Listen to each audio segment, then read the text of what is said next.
Ciri orang yang berilmu yang pertama sidqul kalam, bener obrolan, situasi kondisi keur kumaha bae moal wani ngabohong jalmi anu berilmu mah jeung saha bae ngobrol situasi kondisi kumaha bae tetap berbicara benar, sekali benar tetap benar. Itulah orang yang berilmu.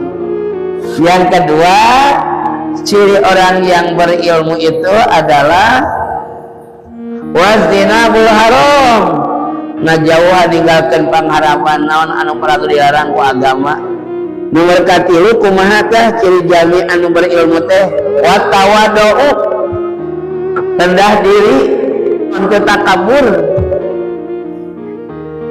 Jadi orang berilmu mah tawadu, tidak memperlihatkan orang pintar, tidak memperlihatkan orang-orang yang berilmu, tapi biasa we.